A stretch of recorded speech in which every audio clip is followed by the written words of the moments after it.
Eh bien, premièrement, l'islam contient des erreurs scientifiques, elle n'est pas vraie jusqu'à preuve du contraire. Personne n'a réussi à me donner des arguments solides pour me prouver la véracité de l'islam. En plus de ça, elle contient des horreurs comme l'inégalité homme-femme, la violence conjugale, le mariage des petites filles, la consommation des petites filles et l'esclavage. Donc je rejette totalement l'islam sunnite qui est une idéologie fasciste. Merci beaucoup, Maître Tony Khan. Cela sera apporté au procès verbal. Cheikh en Islam, pour vous, quelles sont les raisons qui vous amènent à affirmer que l'islam sunnite est impossible à défendre en 2025? C'est le bordel, leur truc. L'islam sunnite, c'est quoi? Il est contraire à toutes les valeurs républicaines et toutes les valeurs des droits de l'homme. Et du coup, normalement, ça doit être interdit comme religion et remis à la poubelle de l'histoire. C'est tout. C'est aussi simple. Merci beaucoup, Maître Cheikh al-Islam. Bonjour, Maître Oussama. Bonjour, maître vous-même. Moi, je suis juge Tchulama. Ah, c'était un petit jeu de mots, puis jeu de mots de main. Êtes-vous musulman sunnite? Oui, je suis très musulman et très sunnite. Alors, bienvenue à vous. Aujourd'hui, la question qu'on se pose, c'est l'islam sunnite, est-ce que c'est une religion possible à défendre en 2025? Nous aimerions entendre vos arguments. Pourquoi il a besoin d'être défendu déjà? Pardon? Pourquoi il a besoin d'être défendu? Parce je que rentre dans ton jeu, parce que moi je suis l'avocat du diable, si tu veux. Alors, non. Être l'avocat de l'islam sunnite, c'est pas l'avocat du diable. Et pourquoi il a besoin d'être défendu? Parce que plusieurs de ces textes aujourd'hui prônent des atrocités qui vont à l'encontre même de la dignité humaine. Et donc, les personnes qui continuent à dire que le Coran est une parole divine, c'est des personnes qui affirment que la parole divine pousse à fouetter des gens, à marier des petites filles. Alors, oui, il doit être défendu. Si aujourd'hui on veut autant parler d'islam, autant parler de la beauté de l'islam, en faire un sujet et parler de l'autorité des textes, eh bien, pour moi, il doit avoir des arguments solides. Et pour l'instant, on m'a donné. Attendez, je termine ma réponse, maître, et je vous redonne la parole. Pour l'instant, on m'a donné aucune raison valable d'adhérer à l'islam sunnite. Je vois dans les textes des atrocités que mes confrères maîtres en haut aussi perçoivent. Et donc, je les critique parce que je suis pour la dignité humaine. L'islam, en fait, les textes de l'islam sunnite sont coupables d'atteinte à la dignité humaine et à plusieurs autres droits, en fait. Donc, maintenant, maître, la parole est à vous. Vous pouvez répondre. Oui, merci. Merci pour le préambule. Oui, j'ai compris un petit peu. Dans ce cas-là, pourquoi ne pas mettre la religion chrétienne et la religion judaïque? Pourquoi ne pas les mettre aussi dans le même tribunal, enfin dans le même dossier, quoi? Votre question est totalement légitime. Madame la greffière, rajoutez-la au procès verbal. Est-ce qu'il y a un avocat de la partie civile qui voudrait répondre avant que le juge prenne parole? Maître Tony Khan, Maître Cheikh al-Islam? Moi, je veux bien. Merci. Alors Maître Tony Khan répondra à votre question, Oussama. Et si ça ne vous convient pas, le juge prononcera des mots supplémentaires. Très bien. Effectivement, les trois religions abrahamiques pourraient être jugées dans ce tribunal. Simplement, il faut bien choisir un thème. Ce soir, c'est l'islam sunnite. Donc, nous discuterons de l'islam sunnite. Merci. Oussama, est-ce que vous avez besoin de plus d'explications, Maître Oussama? Moi, je pense que ce que transmet l'islam sunnite, c'est presque la même chose que judaïsme et christianisme. Et donc, du coup, Maître Oussama, pour vous comprendre, Maître Oussama, si cette cour statue devant vous et vous dit que nous condamnons le christianisme, nous condamnons les textes du judaïsme autant que nous condamnons les textes de l'islam sunnite, est-ce que vous allez toujours continuer avec votre argument de c'est comme les autres, ou on va se concentrer sur l'islam? Ah, moi je connais l'islam, hein, je connais pas les autres religions. Hein. Même chose pour nous. Alors dans cette cour, concentrons-nous sur l'islam. Est-ce que vous pensez que les textes de l'islam sunnite sont défendables en 2025, Maître Oussama? Moi je sais que l'islam, quand il est né dans la péninsule arabe, encore les filles, quand une fille naît dans une famille bourgeoise ou voilà dans des kabiges et il les mettait sous terre pour les, voilà, ils ont souvenir, et parce que c'est une honte d'avoir une fille dans une famille très orthodoxe. Et quand l'islam est arrivé et il a donné la liberté à tout le monde, c'est fini, toutes ces conneries, tout ça. Attendez, Maître Oussama, la Cour se permet de vous interrompre. Donc, l'islam est arrivé, il a donné la liberté à tout le monde, donc progrès de l'islam. Est-ce que vous avez des textes ou une pièce à conviction qui pourrait, dans le corpus sunnite, qui pourrait soutenir votre argument, à savoir que l'islam a amené un bienfait à la société? Bah, celui qui a fait le muazzin, c'est lui qui fait appel à la prière. C'était un noir. Il était un esclave. C'est le premier. Et il a été libéré à cause de l'islam. Alors, selon vos prétentions, l'islam libère les esclaves. Déjà une, ouais. Alors, attendez, on va y aller étape par étape, ne vous inquiétez pas. La Cour va entendre dans cette affaire. Attendez, dans cette affaire, on va commencer avec le cas de l'esclavage. Monsieur Oussama, votre prétention, c'est que l'islam libère les esclaves, si j'ai bien compris. Maître Oussama? Oui, je suis là, oui. Oui, pour être c'était clair. une question. Oui, pour être clair, vous confirmez que l'islam libère les esclaves? Progressivement, c'est comme pour l'alcool, pour toute autre chose. Alors l'islam, dans ces textes, attendez, oui, dans ces textes, c'est dit on va libérer les esclaves progressivement, si j'ai bien compris. Ben oui, il y avait. Ok, est-ce que vous avez une pièce à conviction, une preuve, une citation à nous? Il y a des textes qui disent que. Non, la question, Maître Oussama, est-ce que vous, en ce moment, vous avez une preuve à conviction à nous soumettre? Non, j'ai rien devant moi. Alors continuez. J'ai que ça dans ma tête, mais j'ai pas les textes dans ma tête. Sinon, je serais Wikipédia ou intelligence artificielle. Non, mais ce que je sais, c'est que oui, l'islam, il a progressivement demandé aux musulmans, si vous êtes un vrai musulman, l'esclavagisme, c'est interdit. Et voilà. Et objection, votre honneur, objection. Le nombre d'esclaves après Mohammed a augmenté. Même à l'époque de Mohammed, il a augmenté chez les musulmans. Objection retenue, vous aurez le droit de répondre à ça. On va juste s'assurer que Maître Oussama finisse son intervention. Après, les parties civiles pourront répondre. Maître Oussama, désolé pour l'interruption, la parole est à vous. Oui, c'est pas mal ce qu'il vient de dire. Mais il y avait des guerres. Et c'était pas des esclaves. Oui, mais Maître Oussama, je vous demanderai de vous concentrer sur votre argument préliminaire. Ensuite, chacun va énoncer des arguments. Mais continuez. Ouais, bon, donc, vous avez dit que l'islam réduit l'esclavage de façon progressive. C'est votre argument. Est-ce que vous avez d'autres arguments sur l'esclavage comme quoi l'islam viendrait dire que cette pratique est mauvaise, que cette pratique est pas bonne pour l'humain? Est-ce que vous avez des arguments sur cela? Vous n'avez pas fourni de pièces à conviction. J'aimerais que vous exprimiez tout ce que vous pensez. Par exemple, celui qui fait pas le ramadan et tout ça, s'il rompt le jeûne une journée pendant le ramadan, il doit acheter il doit payer pour la libération d'un esclave ou de 2 esclaves pour une journée. Comme ça, on y aura plus d'esclaves. Ça c'est un petit peu, voilà, un exemple, entre autres.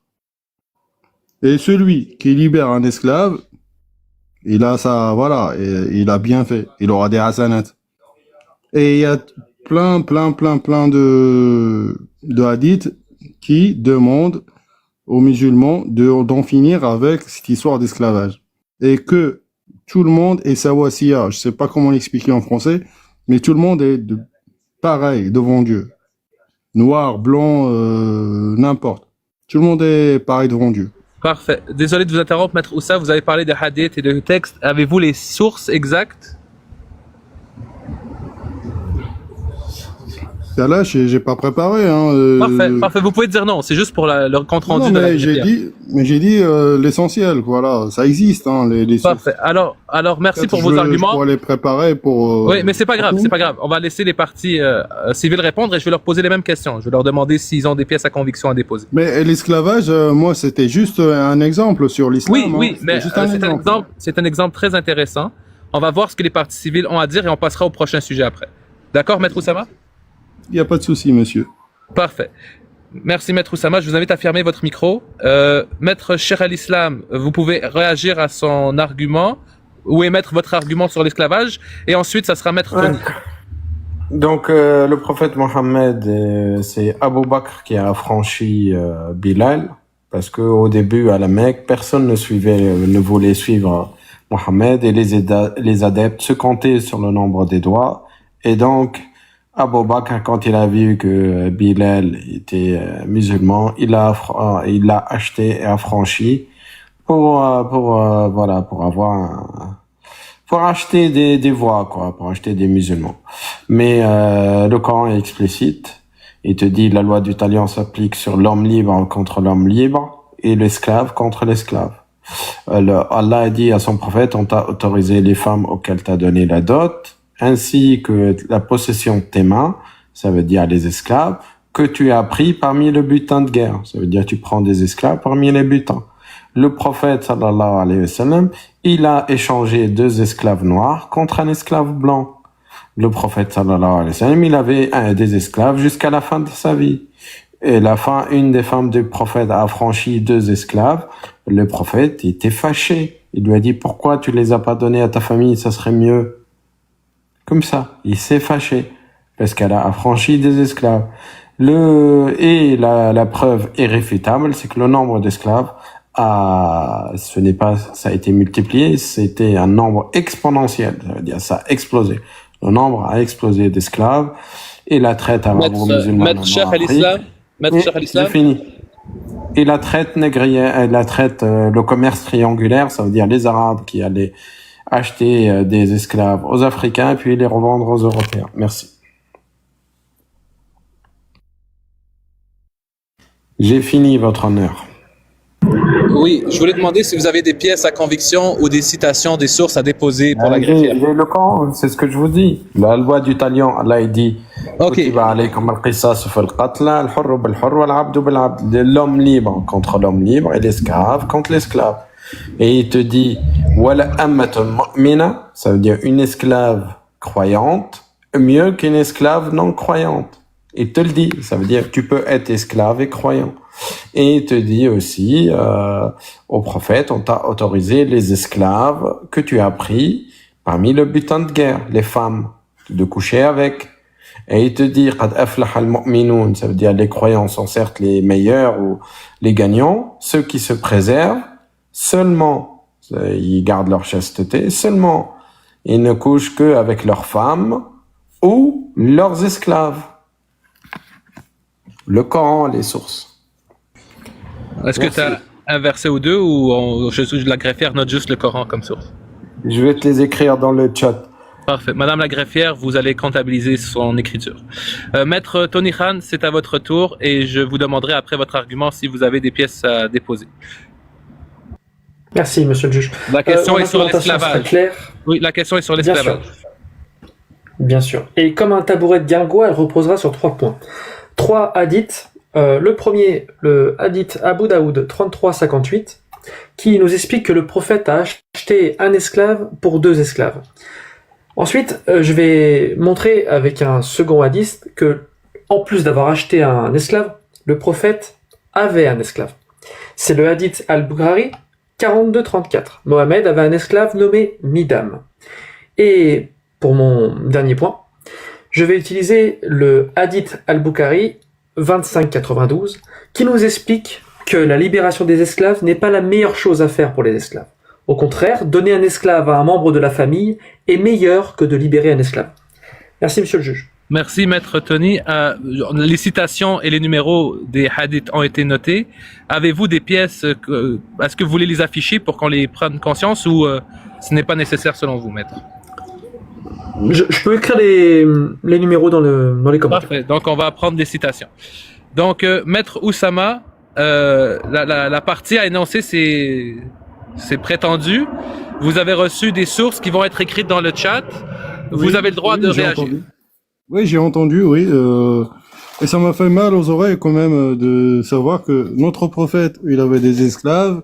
Il échangeait les esclaves, on achetait et tout ça. C'était un commerce quand même, ce que racontent les messieurs. Moi, je trouve que les sources du Coran, c'est nuancé. Il faudrait bien connaître ce qui se passait à l'époque. pour le Coran.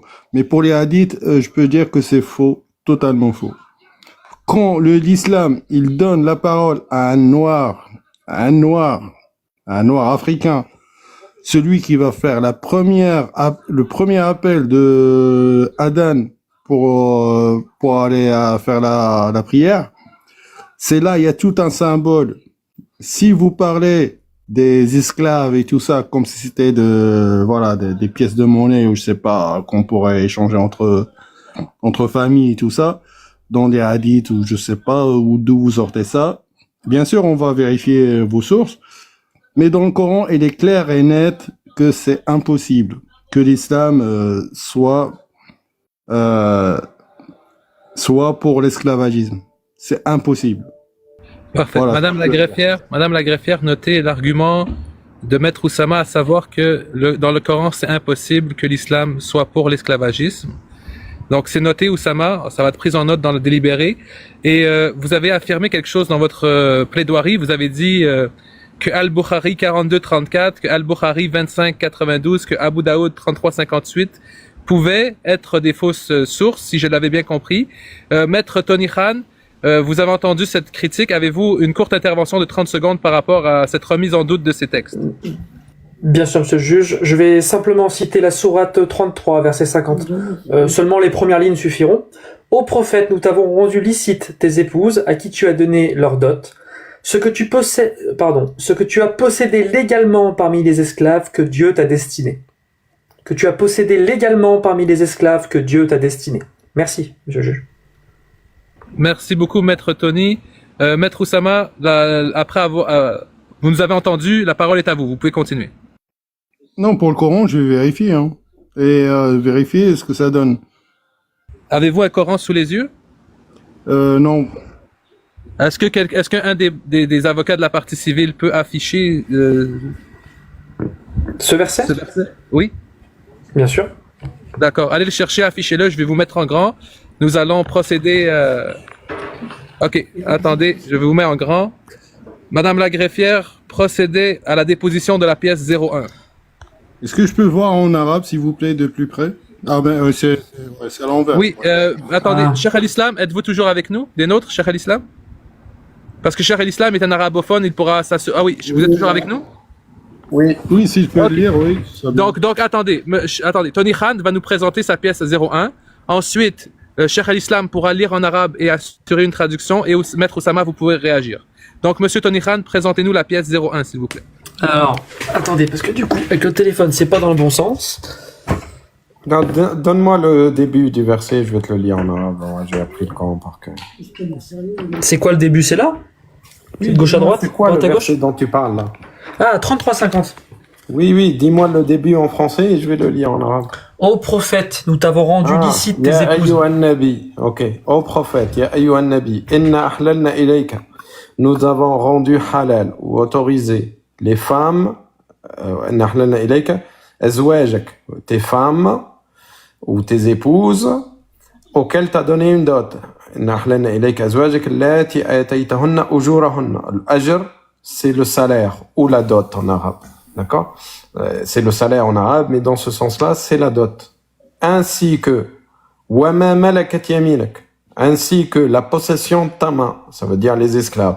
Mimma afa Allahu alayk, ça veut dire de ce que Allah a te donné parmi le butin de guerre. Le fait, c'est le butin de guerre en islam. Voilà. Donc, c'est quoi le problème? C'est la bonne traduction. Maître Oussama, avez-vous eu le temps de... Attendez, oui, deux choses. Vous pouvez répondre à Cheikh Al-Islam et je voulais savoir si vous avez eu le temps de voir le verset ou si je dois aller le chercher et l'afficher. Si, il a bien fait. Il a bien fait. Il a bien fait. Mais donc, il n'y a pas d'objection quant au fait qu'on a montré ça rapidement. Non, il a fait en arabe, c'est bien. Donc, Maître la greffière, veuillez noter qu'il n'y a pas d'objection quant à la preuve déposée. C'est à vous, Maître Oussama. Oui, il a bien traduit en arabe. Il a lu en arabe. C'est bien. Sauf que sa traduction en français, elle est un petit peu mitigée. Parce que Atainakum yaminakum, c'est pas forcément Non, des c'est esclaves. pas ça le verset, c'est pas ça, s'il te plaît. Ah, c'est pas ça. Pas le camp. وَمَا مَلَكَتْ يَمِينُكَ. وَمَا مَلَكَتْ يَمِينُكَ. Ça veut dire quoi? Ça veut dire la possession de ta main. De ta main. C'est des esclaves alors? Oui, oui. La possession de la main, c'est une konya en arabe. Je finis. En arabe. Oui, d'accord. Très bien. Tu peux me laisser finir ou pas? Parce que le prophète... Ce n'est pas toi l'expert en arabe. Riche, hein. Ce n'est pas toi l'expert en arabe. D'ailleurs, tu ne sais pas lire l'arabe. Décorum. Maître Oussama, 2 secondes. Cheikh al-Islam, je vous permets d'apporter une analyse linguistique. Une fois que cette analyse linguistique est terminée, Maître Oussama pourra continuer sa plaidoirie. Ok. Le milk, c'est la possession. Al-Yamin, ça veut dire la droite. Ça veut dire la droite, la direction droite. Ou on dit Al-Yamin aussi, c'est la main droite. Donc, c'est Milk al-Yamin, c'est la possession de ta main droite. C'est une konya, ça veut dire c'est une métaphore de l'esclave. On dit esclave ou Milk al-Yamin. Que monsieur Cheikh Islam... la preuve. Monsieur Cheikh Islam, il connaît, ouais, bah, bien sûr, ouais. Attendez, Maître Oussama, vous voulez déposer une source ou une preuve non, c'est tout à fait faux ce qu'il vient de dire. Attendez, Maître Oussama, attendez, désolé. Oui, attendez. Donc, Maître Cheikh al-Islam, vous êtes invité, si vous voulez déposer une source ou nous produire une source, à la montrer, à la commenter. Donc, est-ce qu'on peut prendre le tafsir ou pas? Oui, vous ouvrez votre caméra, vous tournez la caméra pour qu'on puisse lire sans que ce soit un effet miroir, et vous nous présentez votre pièce. Ok. Alhamdulillah, salatu salam ala rasulullah. Ça, c'est Islam Web. فإن الصواب في لفظ الآية كما وردت في القرآن هكذا إلا على أزواجهم أو ما ملكت أيمانهم وملك اليمين هم الأرقاء المملوكون لمن ملكهم عبيدا ذكورا أو إناثا. Je vais la montrer dans le truc. Mais on va la traduire mot par mot. Mais comme ça, on est. Vas-y. En islam, c'est que tout est codifié, tout est bien explicite. Hein. Tu peux pas. Bien sûr que Monsieur Cheikh al-Islam, il comprend bien et que. Oui, je comprends. Oui, bien sûr. Attendez, Maître Cheikh al-Islam, est-ce que vous pouvez l'afficher? Oui, attendez, je vous mets en grand. Tu peux m'agrandir. Alors, dépôt de la pièce à conviction numéro 2, Madame la greffière, c'est à vous, Maître Cheikh, personne n'interrompt. Ok, la fatwa, elle est là. La fatwa, elle est numéro. Donc la fatwa. Déjà, on dit pas fatwa. Écoute. Maître Oussama, attendez. Maître Oussama, je vous rappelle à l'ordre. Maître Oussama, je vous rappelle à l'ordre. Quand Maître Cheikh fait sa présentation de la preuve, on ne l'interrompt pas, s'il vous plaît. Ça sera votre tour après. Ok, c'est écrit al-fatwa, d'accord? Al-fatwa. Milk al-yamin ma'na wa ahkama. Ça veut dire Milk al-yamin, la possession, qu'est-ce que ça veut dire? Wa ahkama, ça veut dire qu'est-ce qui est la loi. Donc, il lui dit, c'est quoi? Qu'est-ce que ça veut dire? Ma malakat aymanukum. Il lui dit, wa milk al-yamini hum al-arqa min al-mamlukun liman malakhum abidan dhukuran aw inathan. Donc, milk al-yamin, la possession. هم الأرقاء الرقيق ou الرقيق c'est les esclaves المملوكون possédés لمن ملكهم ça veut dire possédés à qui les possède esclaves عبيدا qu'ils soient mâles ou femelles. Ok, il n'y a pas plus clair que ça, hein. C'est clair, explicite, répétitif. Al-arqa, c'est les esclaves. Al-mamloukin, possédés. Liman malakahum, ça veut dire pour ceux qui les possèdent, qu'ils soient abidan, esclaves, mâles ou femelles. Voilà. Ok? On va pas tourner autour du pot. Merci. Merci, Madame la greffière. Veuillez noter le dépôt de la pièce 02. Maître Oussama, voulez-vous réagir ou analyser la pièce 02? Ou même émettre des objections? C'est à vous la parole. Eh bien, oui, il a expliqué rien du tout, en fait. Il a rien dit, il a rien expliqué. Il a sorti une explication, ça veut dire un tafsir, Un tafsir, ça peut venir de n'importe qui. N'importe qui pourrait faire un tafsir d'une sourate du Coran. Mais le tafsir le plus connu, c'est que le prophète, il était riche à la base. Parce qu'il s'était marié avec Aïcha, il faisait le commerce et tout. Et il était riche. Et quand on lui dit ce que vous possédez et tout ça, c'est par rapport à sa richesse. C'est à lui. Et quand il y a des guerres et tout ça, oui, ça c'est pour l'effort de guerre. C'est tout. Et il y a des mecs qui partent dans des scénarios de Netflix. Maître Oussama, avez-vous une pièce à déposer ou une preuve à conviction qui affirme ce que vous venez de dire? Mais c'est pour la première fois que j'entends une explication, un tafsir comme ça sur la sourate. Maître, la question Oui, c'est... c'est ça. Maître, désolé. Vous répondrez à ce que vous voudrez après. Maintenant, la Cour vous demande, comme elle a demandé aux parties civiles, avez-vous une preuve ou une pièce à conviction à déposer pour soutenir ce que vous avez dit? Dans un tribunal, sinon Maître, vous répondez oui, j'ai une pièce, non, j'ai pas une pièce, et on passe à autre chose. Non, j'ai pas une pièce. Parfait, vous pouvez continuer.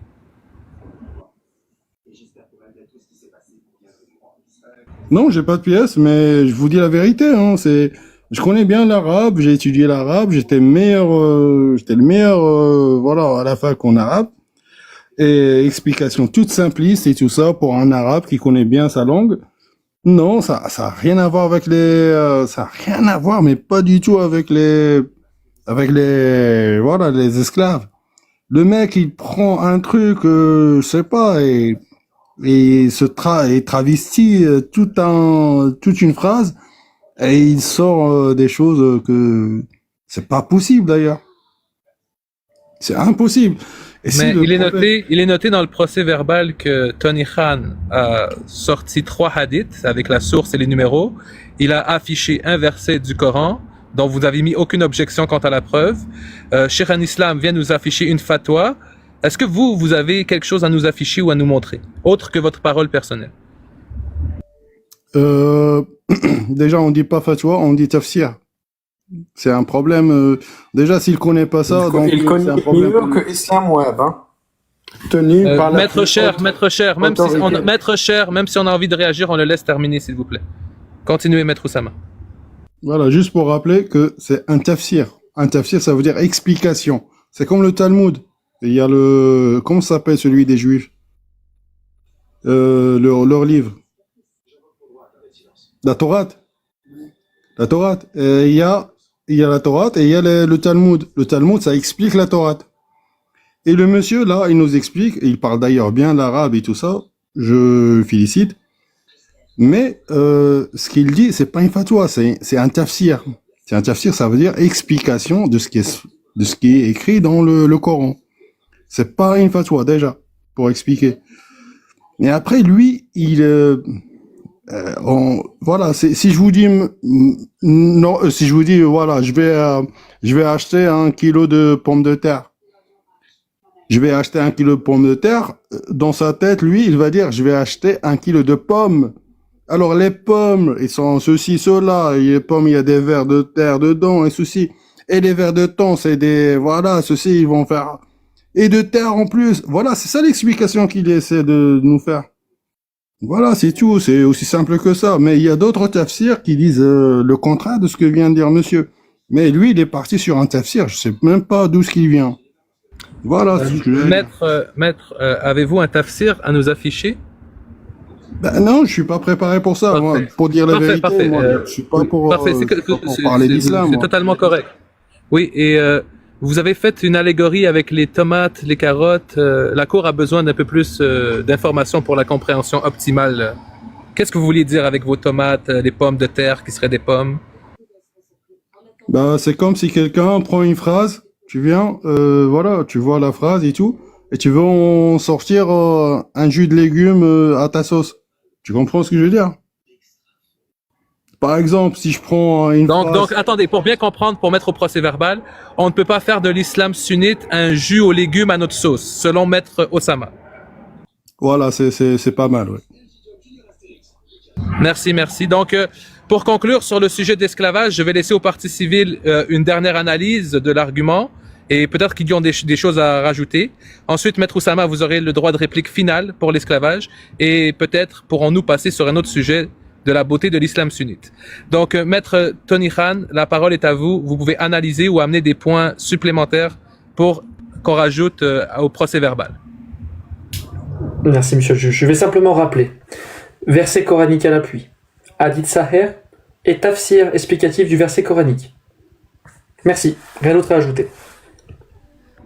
Merci, Maître. Maître Cheikh al-Islam. Oui, toujours la même pleurniche. On ne comprend pas. C'est eux qui comprennent. Nous, on sort tous les textes islamiques, les références. Eux, ils n'ont aucun texte et ils nous disent qu'on déforme. Ça s'appelle du transfert psychologique. Eux, ils déforment leurs textes. Ils sont en totale dissonance. Et ils projettent ça sur nous. Nous, on déforme rien, on lit ce qui existe. Et ils nous disent, tu connais pas la différence entre la fatwa et la tafsir. Je le défie de savoir la différence entre les deux, mais bon. Ça, c'est un autre débat. Merci. Merci, Maître. Les défis ne se lancent pas dans cette cour. Dans cette cour, on parle des textes. Donc, Maître Oussama, vous avez le droit à un dernier tour de parole sur l'esclavage avant qu'on aborde le deuxième sujet de cette audience. Oui, alors l'islam, quand elle est venue, c'était qui les premiers à rentrer dedans? C'était les esclaves. Il faudrait bien savoir, c'était à la Mecque, c'était en Arabie Saoudite. Il y avait beaucoup d'esclaves. Et c'était les premiers à rentrer dans l'islam. Et c'était vraiment à huis clos, c'était vraiment dans des maisons. Et ils se faisaient, ils se faisaient des réunions et tout ça. Et ils prenaient la parole du prophète Mohammed sallallahu alayhi wa sallam. Et c'était eux les premiers à faire valoir l'islam. C'est ça, c'est les esclaves. Et ces messieurs-là aujourd'hui m'expliquent que le Coran, alors que c'est bizarre, le Coran dit que ouais, c'est bien l'esclavagisme et tout ça. Alors pourquoi les premiers musulmans c'était des esclaves? Voilà, c'est ce que j'ai à dire. Voilà, tout simplement. Des faits véridiques. Il faut avoir un cerveau, il faut réfléchir. Et si on a une haine contre une religion, une population ou un truc, il faudrait la ravaler et vraiment réfléchir à ce qu'on est en train de dire et ce qu'on est en train de... Il faut vraiment réfléchir avant. Monsieur le juge, objection pour le dernier propos. Puis-je apporter une pièce à conviction de dernière minute? Maître Oussama, avez-vous une objection quant à la demande de Tony? Objection. Oui, c'est quoi le fondement de votre objection? Je sais pas ce qu'il va dire une connerie. Non, il veut afficher une source, une dernière preuve à conviction pour oui, que... vas-y. Alors, il n'y a pas d'objection à ce qu'il affiche une dernière preuve à conviction? Non. Ok. Monsieur Tony, vous pouvez y aller. Alors, excusez-moi pour la prononciation, merci monsieur le juge. Le hadith Miskat al-Masabi, 33-50. Lorsqu'un esclave s'enfuit, sa prière n'est pas acceptée jusqu'à son retour. Merci, je l'écris en commentaire. Merci beaucoup, Maître Tony Khan. Maître Oussama, j'ai pris en note les arguments, les pièces en conviction fournies dans cette première partie du procès. À la fin du procès, je mettrai mon verdict. Maintenant, pour le deuxième point, parce qu'on y va crescendo, nous avons parlé de esclavage dans l'islam. Vous avez sorti vos arguments, on a sorti nos arguments. Maintenant, le deuxième point de l'audience, c'est le mariage des petites filles. L'islam sunnite reconnaît que le mariage des petites filles est licite. Il n'y a pas d'interdiction claire et formelle dans les textes qui interdirait à un homme de 51 ans de marier une fille de 6 ans et de consommer le mariage lorsqu'elle atteindrait l'âge de 9 ans, par exemple. Et donc, nous, cette cour, en fait, considère que c'est une atrocité et une attaque contre la dignité humaine. La parole est à vous, Maître Oussama. Contestez-vous les faits? Croyez-vous que l'islam sunnite autorise le mariage des petites filles? La parole est à vous pour ce deuxième segment de l'audience. Je laisse passer mon tour s'il y a quelqu'un qui pourrait en parler avec des preuves. Donc vous ne savez pas si l'islam sunnite autorise ou Si, je sais, bien sûr. Si, parce que moi je suis musulman sunnite et on sait que les filles à la puberté à 15 ans minimum, oui, ils peuvent se marier. C'est comme ce qui se passe en France. Oui, je sais. Et il n'y a jamais Mais écrit dites nulle à cette part cour, ailleurs. dites à cette cour, c'est une femme de 6 ans peut marier un homme de 50 ans dans l'islam sunnite. Une femme de 6 ans. Oui. Waouh. Alors là, franchement, il faut être, voilà, ça doit être une religion pédophile là. Donc, mais vous contestez que l'islam accepte ce genre de pratique. Ah, j'ai jamais vu ça, moi. Même au Pakistan. La question, contestez-vous, soit vous le Oui, contestez, oui, soit oui, vous ne savez bien pas. sûr, je conteste, bien sûr. C'est impossible, c'est effroyable, Nous sommes c'est la cour, inhumain, la, c'est inhumain. la cour est d'avis, Mais là, monsieur, Attendez, monsieur le attendez, juge, Maître monsieur le Oussama. juge, Oui, Maître Oussama, oui. là, vous avez fait une petite faute, là, tout à l'heure, non, enfin, tout à l'heure, tout de suite, là. Je vous vois, hein. Vous avez dit, on vous a présenté nos arguments. Donc, vous n'êtes pas un juge, en fait. Ou peut-être à charge. Non, depuis tout à l'heure, il y a les personnes, Non, les parties. vous avez dit, on vous a Oui, présenté. oui, Ça veut dire, oui. vous-même, vous mettez du côté de ceux qui, donc, non, c'est pas un petit peu, c'est Vous pas avez, partiel, ça. Maître Oussama, désolé, vous avez totalement raison. C'est un égard de langage, mais croyez-moi Ouais. que je suis totalement impartial, que lorsque Ouais, je vous dis j'espère. on vous a présenté nos arguments, je voulais Ouais. dire que la Cour a entendu vos arguments à tous. Donc, D'accord, ouais. désolé, je me suis un peu incorporé dans le débat. Et quand je parle de nos arguments, peut-être que je parlais de mes arguments quand je vous pose des questions. Mais bref. Ouais. Pour revenir à la deuxième partie, vous avez dit que l'islam sunnite était contre le mariage des jeunes filles, que ce genre de pratique était une atrocité. Est-ce que c'est bien ce que vous énoncez? Bien sûr. Parfait. Est-ce que vous avez une preuve dans l'islam sunnite qui interdirait le mariage des jeunes filles? C'est normal, quoi. On va pas dire, il faut marier vos enfants à tel âge, à tel âge. C'est normal. Tout le monde, on est des parents, on est des parents, des mères et tout ça. On sait, voilà, on n'a pas besoin que Dieu nous dise, voilà, à quel âge, à quel âge. C'est normal, non? Parfait. Donc, est-ce que vous avez un point à rajouter avant qu'on passe la parole à Maître Khan pour qu'il dise sa plaidoirie préliminaire sur ce... Il va sortir, ouais. Laisse-le sortir les cochonneries. Parfait. Merci Maître Oussama. La parole est à Maître Tony. Maître Tony, voulez-vous faire une plaidoirie préliminaire? Merci, juge. Plusieurs choses ont été affirmées, notamment que un âge minimum de 15 ans et des menstruations étaient requises pour le mariage. Je vais prouver que c'est totalement faux. Pour ce, je vais vous lire je vais vous résumer deux. Attendez, versets coraniques. avant de nous donner les Bien sûr. preuves, maintenant c'est les plaidoiries préliminaires. Chacun énonce ses positions. Pour lui, il a dit que c'était dégueulasse. Ah, pardon. Bien sûr. Vous pouvez nous dire que vous allez dans la plaidoirie nous prouver le contraire, mais pour l'instant, juste votre position par rapport au sujet du mariage des jeunes filles dans l'islam sunnite, s'il vous plaît. Merci. Je rejoins l'avis d'Oussama pour dire que c'est dégueulasse. Malheureusement, l'islam sunnite autorise et légifère le mariage et la consommation de jeunes filles, même prépubères. Parfait. Maître Oussama, j'imagine que vous êtes en désaccord avec Maître Tony Khan. Il a dit quoi? J'ai pas. Il bien a affirmé que l'islam autorise bien cette pratique. Donc j'imagine que vous êtes en désaccord avec lui.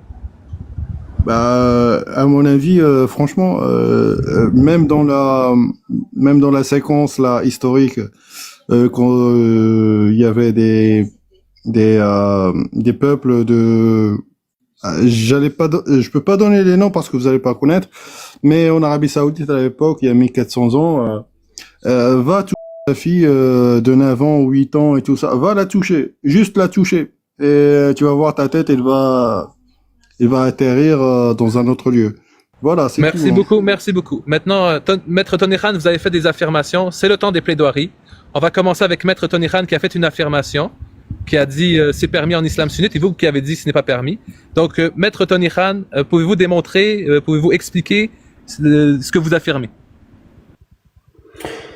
Bien sûr, premièrement, pour le mariage des petites filles et la consommation des jeunes filles, je vais vous lire le verset 33-49 du Coran. Je vais le résumer plutôt, et je vais vous donner le numéro. Donc 33-49, si vous répudiez avant d'avoir consommé, vous ne pouvez pas imposer de délai de viduité. Si on ajoute à ça le verset 65.4, lorsqu'elle est répudiée, la période d'attente de la jeune fille prépubère est de 3 mois. Ces deux versets ensemble autorisent le mariage des petites filles et la consommation des petites filles prépubères. Je vais ajouter à ça le hadith Saher Al-Bourari 51.34. Mohamed a épousé Aïcha à 6 ans et il a consommé son mariage quand elle avait 9 ans. Je l'écris dans les commentaires. Merci. Voulez-vous afficher les preuves ou ça va être des citations? Je peux les afficher. Oui, affichez-le, comme ça la greffière pourra procéder à l'enregistrement des preuves. Est-ce que vous pouvez nous afficher le premier? Et tout à l'heure, quand vous avez ouvert votre caméra, il faut juste tourner la caméra pour pas qu'il y ait l'effet miroir. Donc, je vous mets en grand. C'est bon. Alors, pièce à conviction 01, Madame la greffière. Alors.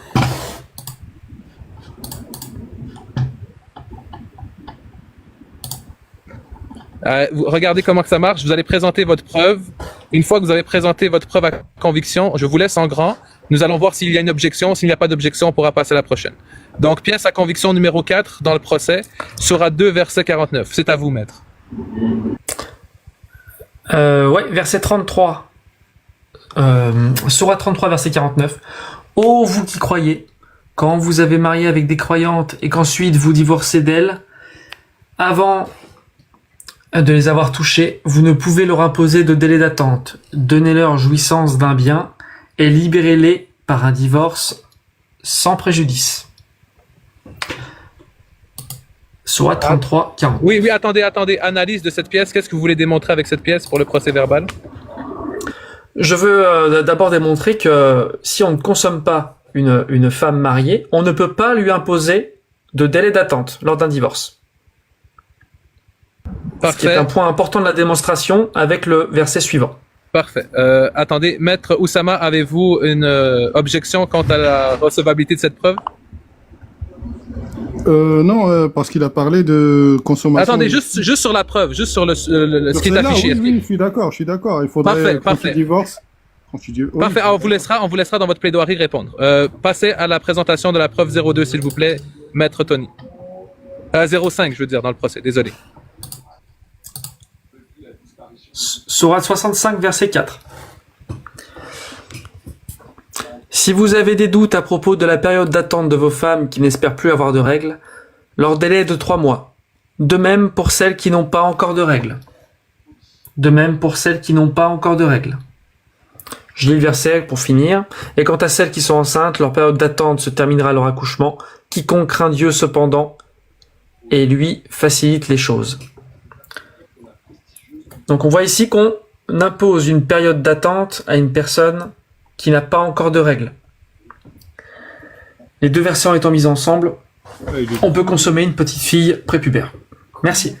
Vous aviez aussi un hadith que vous nous avez parlé pour la pièce numéro 3. Tout à fait. Hop. C'est le hadith Al-Bukhari 51-34. Le prophète l'a épousée quand elle avait 6 ans et il l'a consommée à son mariage quand elle avait 9 ans. Hachim a dit « J'ai été informé que Aïcha est restée avec le prophète pendant 9 ans, c'est-à-dire jusqu'à sa pragmatisation. » Maître Oussama, avez-vous une objection contre la recevabilité de la pièce numéro 7, numéro 6? Numéro 6, ça concernait les femmes divorcées. Numéro 7, c'est ça? Regardez. Numéro 4, c'est le verset sur le divorce. Numéro 5, c'est sur la période de viduité pour les femmes qui n'ont pas encore atteint leurs règles. Et numéro 3, c'est le hadith qui parle de l'âge de Aïcha de 6 ans quand elle a marié le prophète. Oui, d'accord. Pour revenir, pour les divorcés et tout ça, je suis d'accord. Parce que c'est des femmes divorcées, c'est des femmes matures, c'est des femmes qui ont été mariées avec un autre. Et on attend un délai de 3 mois pour savoir s'il est enceinte de son ex-mari. Et s'il est enceinte, alors on attend qu'elle ait son enfant. Voilà, c'est pour les femmes enceintes, pubères, qui sont Et pour le dernier, c'est Hachim. Hachim, c'est Hicham. C'est Hicham, je sais pas comment il s'appelle, mais c'est un Israélite. C'est un Israélite qui a récupéré plein de Bukhari, des hadiths Bukhari. Il a introduit ses hadiths à lui. Voilà, on n'accepte pas, parce que dans les hadiths de Bukhari, la plupart, ils sont exacts. Sahih Bukhari, c'est exact. Sauf que si on trouve Hicham, je sais pas quoi d'autre, c'est un juif à la base qui s'est, islamisé ou il a fait la taqiyya et tout ça. Il a fait introduire des hadiths qui sont fausses. Voilà, tout simplement. Alors, est-ce que vous voulez qu'on vous prouve que Maître Tony vous prouve que les hadiths sont sahih, ou c'est quoi en fait l'argumentaire que vous venez de Je balancer? peux pas prouver si ça vient de Hicham et tout ça. Je me rappelle même pas son nom. Hicham, tout le monde le sait. C'est un Israélite. Donc vous remettez en doute le hadith qui dit qu'Aïcha avait Les 6 ans. hadiths, oui. Oui, les sourates, oui. Oui, Maître, avez-vous une pièce à conviction ou quelque chose qui affirmerait que Aïcha n'avait pas 6 ans au moment du mariage? Mais pourquoi j'irais jusque-là, moi? Si je vous dis que c'est faux, il n'y a rien à chercher. Il n'y a rien à chercher. Alors, Madame la greffière, notez que si Oussama dit que c'est faux, la Cour devrait considérer, selon son argumentaire, que c'est faux. Ça n'existe pas, même historiquement, ça n'existe pas. Mais ça existe dans 21 hadiths selon Maître Tony Khan. Oui, il faudrait, oui. Bah, si moi aussi je fais un hadith et je l'introduis et tout ça, oui. Mais est-ce que si on va vérifier l'authenticité du hadith, vous aurez toujours ces objections? C'est pas authentique. Hicham et tout ça, c'est un faux prophète, on va dire. Non, il y a rien de vrai de ce qu'il dit. Maître Tony Khan, attendez, Maître Oussama. Maître Tony Khan, avez-vous fait référence à un Hichem? Pour la suite de l'histoire, oui, je crois. Hicham a dit, j'ai été informé que Aïcha est restée avec le prophète pendant 9 ans. Ok, mais le premier truc, c'est pas narratif. Le premier truc, c'est Aïcha. Non, oui, bien non, par Aïcha, bien sûr. Aïcha elle-même. Aïcha a rapporté que le prophète l'a épousée quand elle avait 6 ans et il l'a consommé son mariage quand elle avait 9 ans. Ou Maître Oussama, toujours des objections quant à cette affirmation? C'est faux. Tout simplement faux. Monsieur le juge, je peux lui proposer d'autres hadiths sahih de Al-Bourari, An-Nasai, Ibn Majah, Hadith Muslim. Attendez, Maître Oussama, Tony Khan nous propose de montrer d'autres hadiths. Avez-vous une objection quant à cela et pourquoi? Non, il n'y a pas d'objection. Je peux écouter ce qu'il a à dire. Parfait. Tony Khan, vous pouvez nous montrer les hadiths, mais allez sur le site officiel, montrez toujours le degré qu'il est sahih pour que la Cour voit bien l'authenticité des textes que vous nous montrez. Alors, Maître Tony Khan, la greffière est prête à recevoir les preuves à conviction. Combien de temps cela va vous prendre, Tony Khan, maître?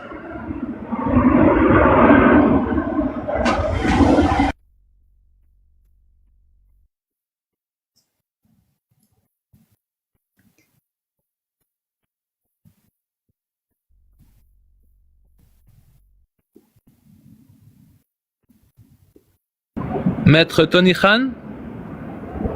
Est-ce que c'est moi qui... Une minute. Oui, c'est moi, j'ai pas ouvert mon micro. Ok, vous allez nous les afficher? Ouais. Parfait. Nous vous laissons le temps qu'il faut.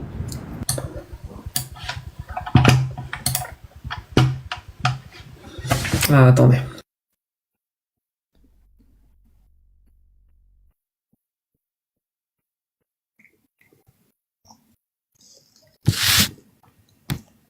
Alors, c'est parti.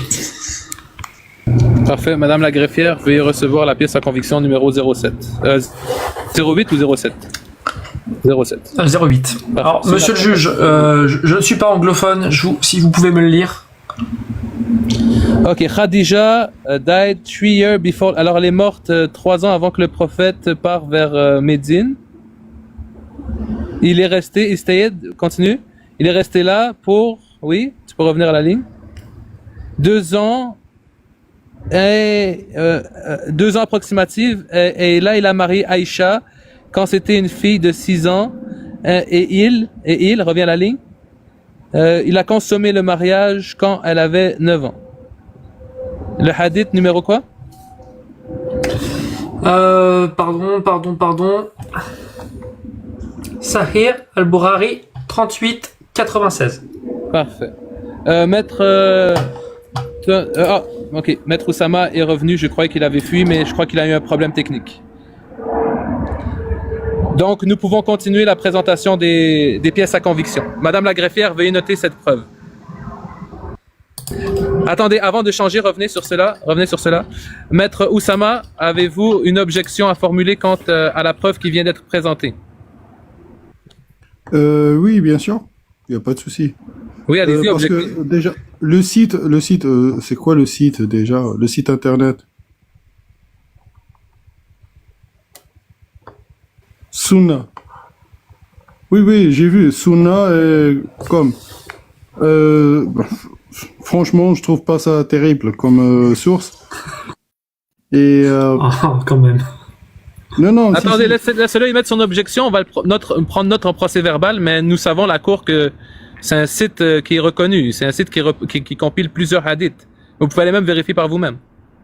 Bah bien sûr, moi aussi je pourrais faire dans 30 minutes un site qui voilà, très connu aussi.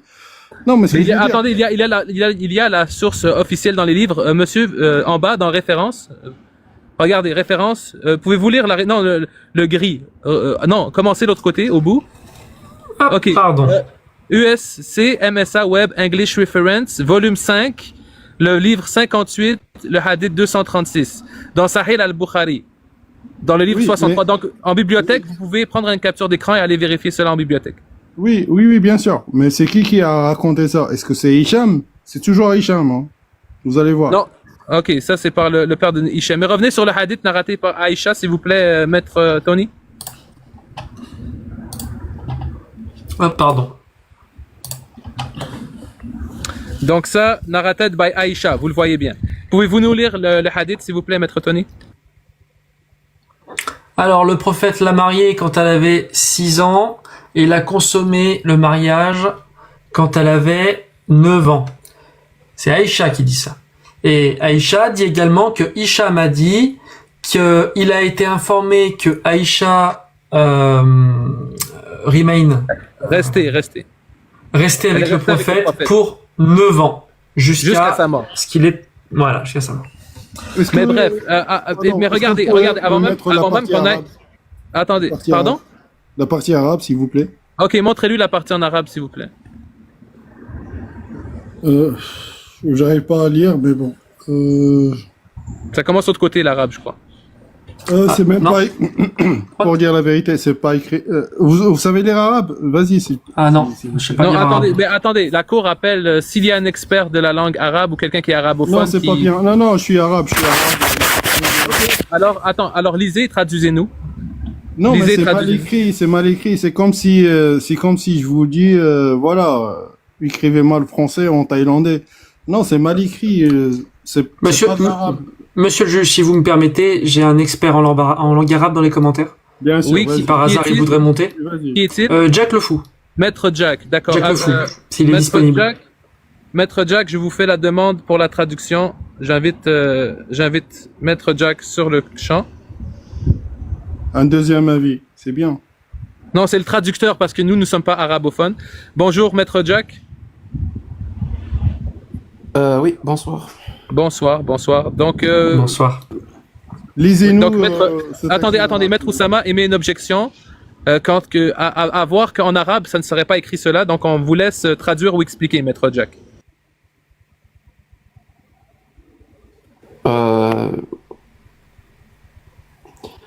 حدثنا معلن ابن سد حدثنا وهيب عن هشام ابن عروة عن أبيه عن عائشة أن النبي صلى الله عليه وسلم تزوجها وهي بنت 6 سنين وبنى بها وهي بنت 9 سنين.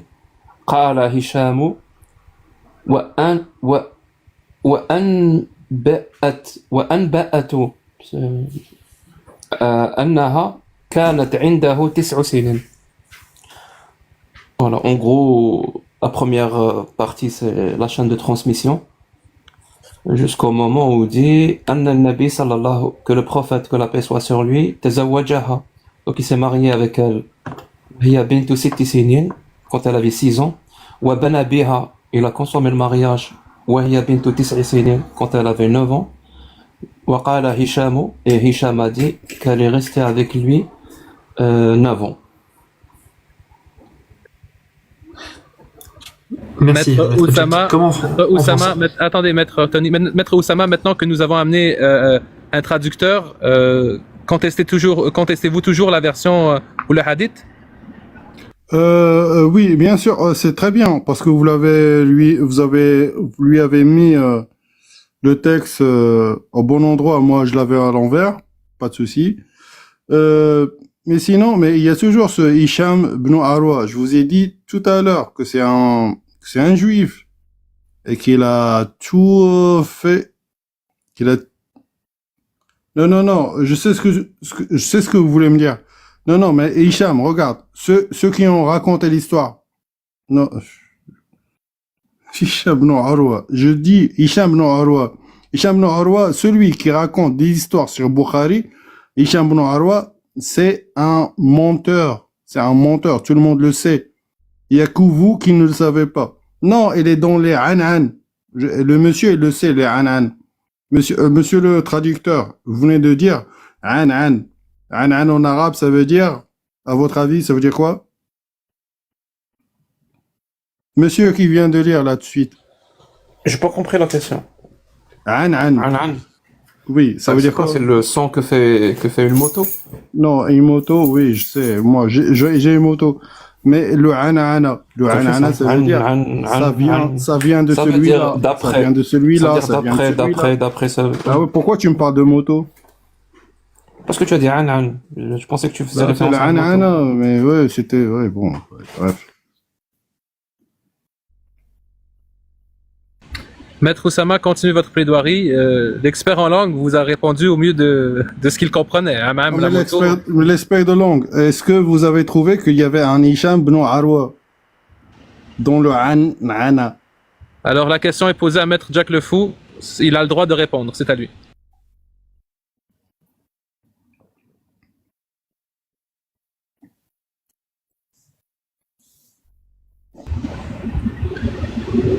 Maître Jack. Oui, pardon. Vous avez dit la cour, elle a dit. Oui, Maître Oussama vous a posé une question. Et J'ai vous pas voulez que- entendu, je suis désolé. Parfait. Maître Oussama, veuillez répondre, répéter votre question, s'il vous plaît. Est-ce que vous avez lu dans le Oui, texte lu quoi? que vous dites voilà, vous venez de lire, est-ce que vous avez pas vu qu'il y avait un Hicham Awari? C'est une façon Hicham? de dire Anana. De Oui, celui-là. dans la chaîne de transmission, Celui-là dans le m'a dit, hadith que j'ai celui-là m'a lu. dit, celui-là m'a dit. Oui, dans la chaîne de transmission que j'ai lu, il y a Il y avait- Hicham ibn Arwa, oui. Voilà, c'est tout ce que je voulais savoir. C'est Et tout. pourquoi? Donc- C'est un problème? Oui, c'est un problème, ouais. Donc, par la présence de cet homme-là, le hadith devient daïf, c'est ça? Il devient même pas daïf et il devient nul. Très bien. Qui a dit ça? Tout le monde. C'est-à-dire, cite-moi un mot sahih. Parce que c'est Parce pas que toi, Parce j'imagine. que le mec, attends, on est musulmans et tout. Parce que le mec, il a dit que le prophète, il a demandé à tuer tous les chiens et les hérons. C'est pas la question que je t'ai posée. C'est pas la question que je t'ai posée. La question que je t'ai posée, c'est ceux qui ont la science du hadith dans l'islam sunnite. Le plus connu d'entre eux, par exemple, c'est l'Albani, l'imam Albani. Est-ce qu'il a dit que ce hadith-là est daïf, mawdou'? Ou est-ce qu'il a dit que c'est qu'il a dit sahih? l'Albani. Je sais pas ce qu'il a dit l'Albani. L'Albani, Il a dit que pas- c'est sahih. Il a dit que c'est Ah, sahih. parce qu'il y a son tampon dessus. Oui, Il a tamponné on le- appelle ça sahahahu al-Albani. Sahahahu C'est-à-dire al-Albani, l'Albani bien a dit sûr. que, Bien sûr. sûr et certain. En Ah plus, bah, il est dans le d'accord. Sahih Bukhari et Sahih Muslim. Et Albani, comme Il est dans son les nom deux, le- il est dans les deux. Il faut arrêter, il faut arrêter. Il faut arrêter de dire des conneries, franchement. Bon, maître, Bah, maître vas-y, alors, Oussama. donne-moi un mot sahih qui a dit que ce hadith est daif. Je t'écoute. Et la plupart des hadiths de Bukhari, vas-y. ils sont pas sahih. Il faut arrêter les conneries. La plupart La des vérité, hadiths de hein. Bukhari sont pas sahih. La plupart, je dirais même Et c'est toi qui décides. 70%, ils sont pas sahih. C'est toi qui décides, c'est toi qui C'est as pas moi décidé qui qu'ils n'étaient pas décide. sahih ou c'est l'islam sunnite?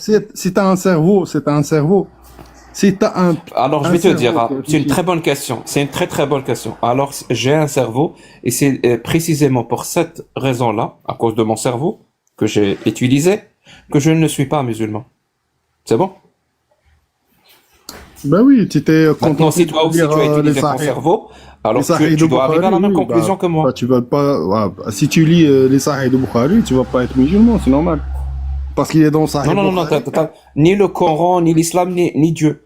Parce que Ah, j'ai le un Coran, cerveau. non. Donc toi, Le si Coran- tu invoques le cerveau et tu écrases la méthodologie sunnite, donc al-naql qabla al-aql, donc les écrits avant le cerveau, c'est littéralement la doctrine dans l'islam sunnite, je te dis, tu vas refuser tous les sahih, tu vas refuser le Coran, tu vas refuser Allah, tu vas refuser même Dieu, le concept même de Dieu. Parce que justement, tu as utilisé ton cerveau. Tu peux pas d'un côté, parce qu'un hadith te pose problème, me dire, ah là là là, j'ai un cerveau. Et de Ah l'autre non, côté, non. je vais te dire, Ah non, attends. c'est la logique, Est-ce moi, que c'est la- Mohammed est un prophète? Est-ce que Mohammed est un prophète? Bah oui. Il a reçu la révélation de Dieu. Bah oui. Bah oui. Il avait quel âge? Là, il était à 40 ans. 40 ans. Comment tu sais? Bah, c'est écrit quelque part. Oh, oui. Mais je sais qu'il avait C'est écrit 40 dans un ans. hadith. Je sais pas. Il avait 20 ans alors. Non, c'est écrit dans un hadith, comme tu l'as dit, qu'il avait 40 ans quand il a reçu la C'est pas dans le révélation. Coran. Il y a pas de souci. Il y a pas de souci. C'est pas dans le Coran. C'est pas dans le Coran. Il y a pas de Donc, souci. mon Il y a pas de pote, souci. cette Mais c'est quoi information, la tu l'as première acceptée. C'est quoi la première sourate Il était où ton descendue cerveau? Il était où ton cerveau? C'était quoi la pour première accepter- sourate C'est quoi la première Laisse-moi sourate finir. Mais c'est quoi la première Sur le sourate Fatiha dans le Coran. Non, c'est pas la Fatiha. Hein. Tu viens de perdre un point là. C'est pas la Fatiha. C'est pas sur le Fatiha qui est la première Non, sourate dans non, le Coran. c'est pas ça, non. Iqra. Ah, tu veux dire celle qui a été révélée? Iqra. اقرأ اقرأ. ما أنا بقارئ اقرأ ما ما أنا أنا بقارئ. بقارئ C'est quoi اقرأ le باسم premier- ربك c'est quoi le premier الذي message خلق de l'islam? خلق Mais mon Insa pote, min arab. tu crois que tu parles C'est quoi le premier message de l'islam C'est quoi le premier message de l'islam C'était Merci. Iqra. Alors, je vais répéter. Tu vas tout C'était faire. hein. Iqra. Tu vas C'était tout Iqra. faire pour éviter. Tu Non, vas tout j'évite faire rien. pour éviter de répondre à cette contradiction. Tu as utilisé ton cerveau pour refuser ce hadith-là. Et ton cerveau, il te Déjà, dit tu me quoi parles de Fatiha, sur un premier- bédouin premier- du 7e siècle sur un bédouin du 7e siècle, visiblement, il a reçu la visite d'un ange pour recevoir une révélation divine. Ton cerveau, il a accepté ça? Parce que tu peux pas d'un côté invoquer le cerveau, me dire ça n'a aucun sens, je peux pas croire à ce hadith. Quand il te pose problème, et quand le hadith te pose pas de problème, tu dis oui, là je suis les écrits. Ce qui est écrit est vrai parce que c'est écrit. Mais l'autre aussi c'est écrit. Et les deux hadiths sont sahih. Maître Oussama, la parole est à vous. Je vous invite à ouvrir votre micro, Maître Oussama.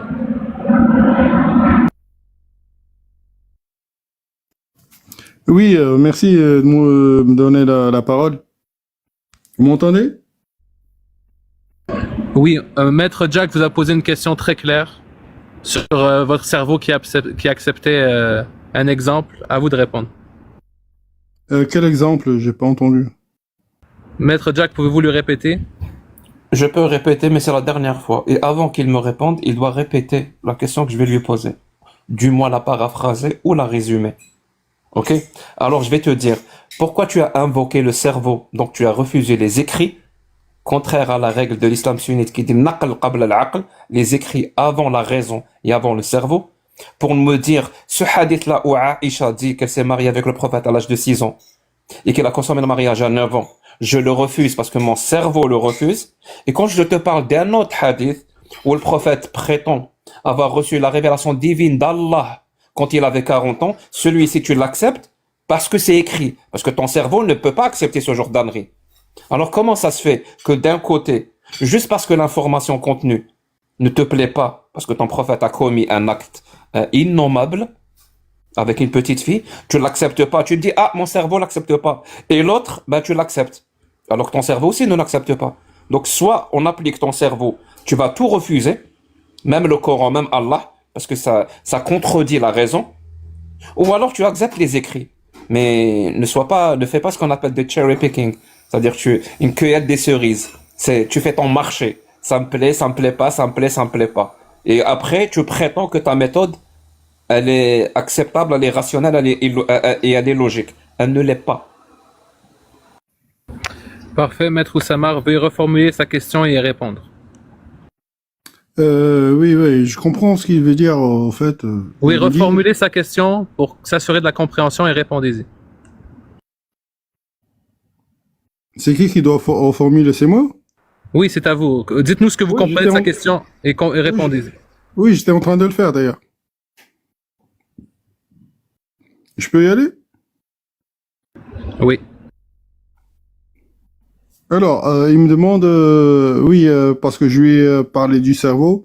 Là, il s'est énervé et tout ça, et il a dit, ouais, parce que le cerveau et tout ça, an-naql qabla al-aql, comme il le dit, bon, je vais traduire. Ça veut dire chercher un truc, voilà, et après réfléchir.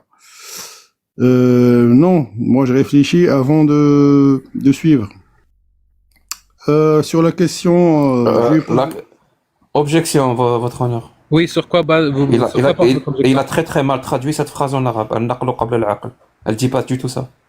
Parfait. Je vous permets j'accepte l'objection de retraduire et de mettre la correction et il continuera son tour après. Al-naql qabla al-aql veut littéralement dire les écrits avant la raison. C'est-à-dire on ne raisonne pas si quelque chose est écrit. Et Parfait. littéralement, ce qui est écrit, c'est le Coran, c'est les hadiths authentiques, c'est le consensus des ulama, c'est-à-dire ce qu'on appelle le consensus des savants. Ijma' ahl al-ilm. C'est-à-dire si quelque chose est écrit, on ne raisonne plus, c'est écrit. Ce qui est écrit est vrai parce que c'est écrit. Alors que lui, il prétend que on prend ce qui est écrit, ensuite on va réfléchir. Non, on fait pas comme ça. Naql qabla al-aql. Et ça, c'est une règle de l'islam sunnite. Lui, il n'est pas obligé de l'accepter. Voilà. Mais qu'il nous avoue, voilà, qu'il soit honnête avec nous, qu'il nous dise, moi, je prends pas l'islam sunnite, l'islam de 95% des musulmans dans le monde, je lui chie dessus. Ça m'intéresse pas. Moi, je fais comme je veux. Et ma façon de faire, elle est complètement irrationnelle. Et on l'accepte. Merci, votre honneur. Merci, Maître Jack. Maître Oussama, vous pouvez continuer. Je vais vous rajouter un temps de parole pour pouvoir répondre à ce qui a été dit en supplémentaire. C'est à vous. Oui, d'accord. Je fais une objection sur le mot chier, parce que voilà, c'est un petit. Sur quoi se base votre objection? Pardon? Sur quoi se base votre objection? C'est quoi que vous voulez dire? J'ai dit, il a utilisé un mot un petit peu vindicatif, le mot chier. Je retire le mot chier, je le remplace par piétiner. Il Merci piétine l'islam sunnite. Parfait. Merci beaucoup, Maître Jack. Maître Oussama, continuez votre intervention. D'accord, je continue. Oui, mais il est intelligent, il est assez intelligent. Mais pourquoi il a utilisé ça, ce terme-là? Ça veut dire qu'il est vraiment... Maître Oussama, le terme a été retiré du procès verbal. Votre été demande a retiré, été acceptée. d'accord. Veuillez continuer les délibérés. Merci, Madame la greffière, de retirer ce terme-là qui est un petit peu abject, à l'image des paroles de ce monsieur, d'ailleurs. Bon, alors, première chose...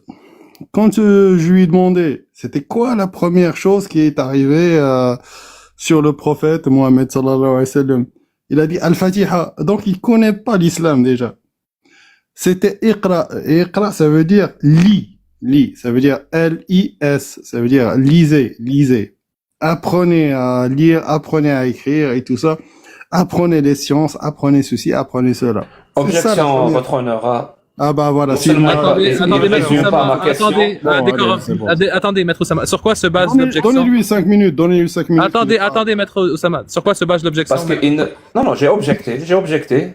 Oui, merci. On était au moment où il devait résumer mon propos et répondre à ma question. Là, il parle complètement d'autre chose. Merci, En Maître plus, il Jack. fait un homme de paille.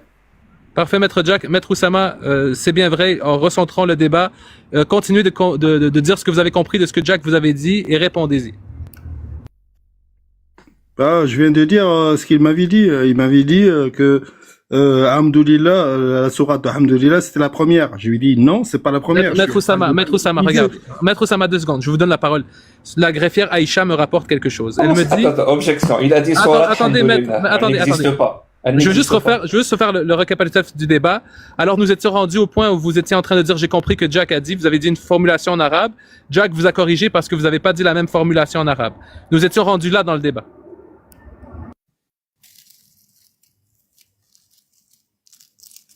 Alors, Maître Oussama, continuez votre intervention de tout à l'heure, s'il vous plaît. Là, il va m'interrompre à chaque fois, puis voilà.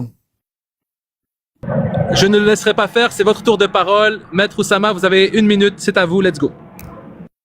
Ah, très bien. Donc, monsieur qui, voilà, qui prend dur confère que les hadiths, ils sont sincères et ils viennent de 1400 ans et qui sont vraiment, voilà, ceci, cela. Oui, pour dire que le prophète s'est marié avec une gamine de 6 ans et il a consommé un avant, il est content de dire ça. Carrément, il est content. Alors que c'est pas vrai. Parce qu'il y a, comme j'ai dit, entre ceux qui ramènent l'histoire et tout ça, il y en a des fois 15 à 20 personnes. Et il y a toujours un Hicham et tout ça, Hicham ben je sais plus quoi, j'aime pas déjà ce mec-là, parce que c'est un Israélite, un Juif. Je suis pas contre les Juifs, c'est juste, voilà, le mec il est Juif.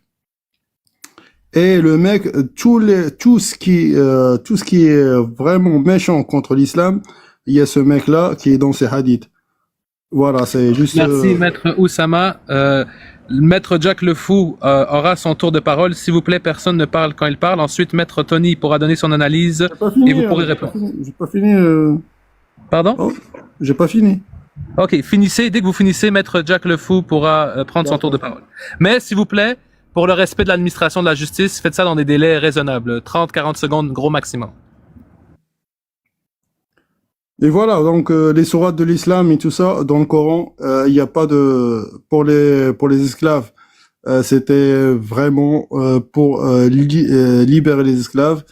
Et pour la femme, elle a eu, pour une fois, pour la première fois, c'était même pas en Europe, ça existait même pas en Europe, ni dans aucune religion avant. La femme, elle a eu le droit d'avoir un héritage. La femme, elle a eu le droit de travailler et de sortir. Et les enfants, ils avaient leurs droits aussi. C'est dans l'islam sunnite que vous êtes en train de bannir, ou je sais pas, vous trouvez des choses incroyables. Voilà. Merci beaucoup, Maître Oussama. La parole est à Maître Jack. Merci. J'aimerais prouver un point à la cour, s'il vous plaît. Tout à l'heure, j'ai utilisé un mot que j'ai retiré parce qu'il m'a dit que ce mot-là est abject. Est-ce que la cour est d'accord avec ce rappel? Oui, c'est noté au procès verbal. Nous sommes d'accord. Merci. Et donc ce mot-là, il l'a trouvé abject, donc il a protesté, il a demandé son retrait. Parce que ce mot n'était pas bon. Il n'y a pas de souci. Moi j'aimerais bien, et là c'est la question d'Aqal Jarasu As-Sin, qui dit, il y a un verset coranique où Allah dit « Al-mushrikouna najas ». J'aimerais savoir s'il trouve ce mot-là abject, najas, saleté, et est-ce qu'on devrait le retirer du Coran aussi, pour les mêmes raisons, parce que c'est insultant. Merci, Maître Jack. Maître Oussama, la question vous est posée. Oui, un najas, ça veut dire que t'es sale. C'est pas sale corporellement, c'est sale dans votre esprit. Vous aimez pas votre voisin, vous aimez pas votre... Vous cherchez des problèmes, vous portez l'œil à tout le monde. C'est Parfait. ça. Merci d'avoir défini. Maintenant, la deuxième partie de la question, c'est est-ce que vous voulez qu'on le retire du Coran? Parce que ça peut offenser des personnes. Non, je retire pas. Parfait. Madame la greffière, veuillez noter qu'il ne veut pas qu'on retire cela, mais qu'il a fait une demande pour que le mot chier soit retiré. Voilà, je demanderai à la greffière aussi de noter de noter l'hypocrisie. Voilà. De notifier cette hypocrisie. Maître Oussama, avez-vous une objection quant à cette notification d'hypocrisie? Parce que lui, il apprend, genre, tu as fait l'amour avec une autre femme qui n'est pas ta femme, ou tu as fait l'adultère, ou un truc comme ça. C'est ça, un najas. Non, je dis pas que c'est forcément pas ça. C'est pas forcément Avez-vous une objection qu'on remette sur le procès verbal qu'il y a une hypocrisie dans votre position. Objection, oui. Non, Oui, je suis expliquez-nous pourquoi on ne devrait pas mettre cela. Expliquez-nous pourquoi l'objection de Jack devrait être rejetée. Parce que dans le Coran, c'est écrit, c'est pas forcément, il faut vraiment avoir des neurones pour comprendre l'islam et le Coran. Hein. C'est pas forcément être sale. C'est être sale dans tes faits. Quand t'as fait quelque chose de mauvais et tout ça, je viens de le dire. Je viens d'expliquer. Objection, votre honneur. Qu'est-ce que le mushrikun, c'est-à-dire les gens, les polythéistes, voilà, qui, dans leur religion, ben, ils prient plusieurs dieux. Pourquoi rien que le fait qu'ils prient plusieurs dieux, Allah les traite de sales à cause de ça. Pourquoi? C'est-à-dire on parle vraiment d'un groupe de personnes. La cour, on parle vraiment d'un groupe de personnes, c'est-à-dire des vieux, des vieilles, des hommes, des femmes, des enfants, dont le seul point commun, c'est que dans leur religion, ils prient plusieurs dieux. Et Allah dit, à cause de cette raison, qu'ils sont sales. C'est quoi le verset? Najas. Innama al-mushrikuna najas. Je viens de te le donner. Je peux répondre? Maître Oussama, on vient de vous formuler un argument. Bien sûr, vous pouvez répondre. Al-Mushrikoun, ça veut dire ceux qui croient pas à Dieu. Al-Mushrikoun, ils croient à Dieu, ils croient à d'autres entités, ils croient au soleil, ils ont plusieurs, comme explique monsieur. Oui, et donc ils sont souillés ou sales, selon Allah, si je comprends bien. Mais c'est juste une façon de parler. C'est ton cerveau. Alors pour répondre à la question initiale de Jack, est-ce que c'est une insulte de dire najas à quelqu'un? Najis. Oui, est-ce que c'est une insulte? Un najas, ça veut dire. La que question, tu es pas maître, propre. est très simple. La question, est-ce que c'est Tu une es injure, pas oui ou non? propre dans ton âme. Ton âme Oui, n'est alors pas est-ce que propre. c'est une injure, oui ou non? Non, c'est pas une injure, mais Parfait. c'est Maître Jack, Est-ce vous que a répondu. la cour demande Je sais pas, je l'ai dit en anglais. d'un mais- supplément pour prouver la bonne foi du plaignant, qui affirme que c'est pas une insulte. Mais la cour demande un supplément pour affirmer ou confirmer ou infirmer sa bonne foi. La cour demande à Oussama de répéter cette phrase. Innama Allah wa rasula najas. Vu que c'est pas une insulte.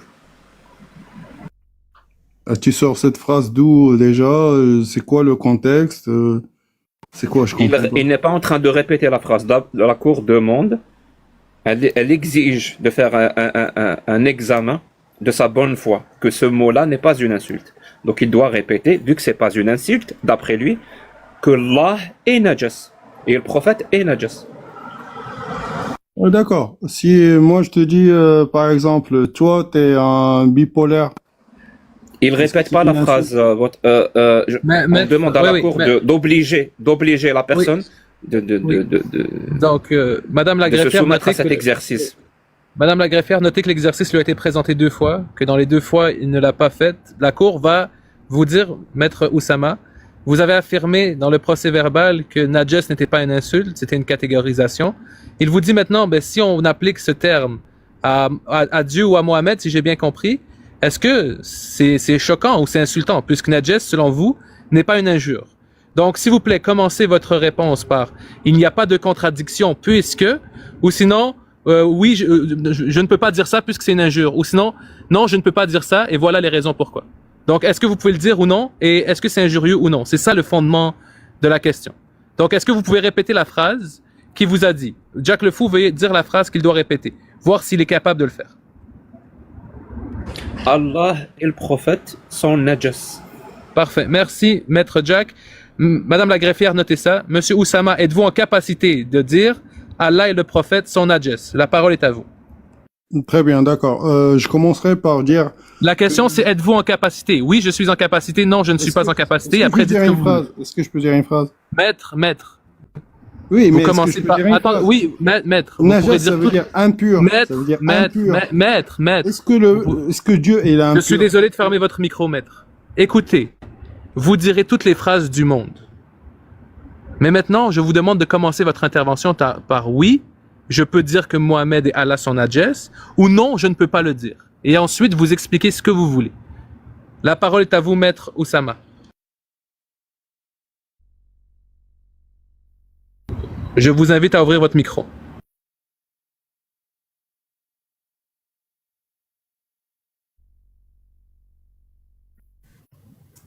Oui.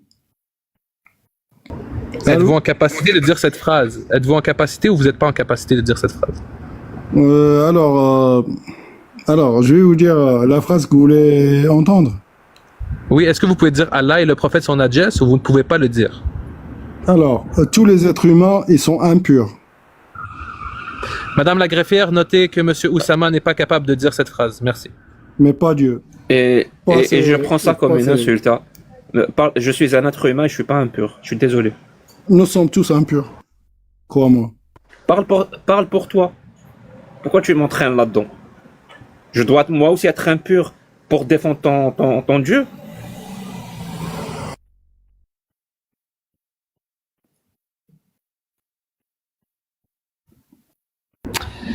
Maître Oussama, nous avons entendu... Maître Oussama, vous êtes toujours avec nous? Oui, bien sûr. Bon, nous avons abordé 2 points dans cette audience, l'esclavage et le mariage des jeunes filles. La Cour estime que tous les éléments, toutes les pièces à conviction ont été déposées. Maintenant, nous allons procéder à une vérification avec chaque partie prenante, à savoir s'ils veulent ajouter... J'aimerais rajouter une pièce au dossier. Parfait, Oui, Maître j'aimerais Jack. rajouter une pièce Oui, au dossier. allez-y. Oui. Merci.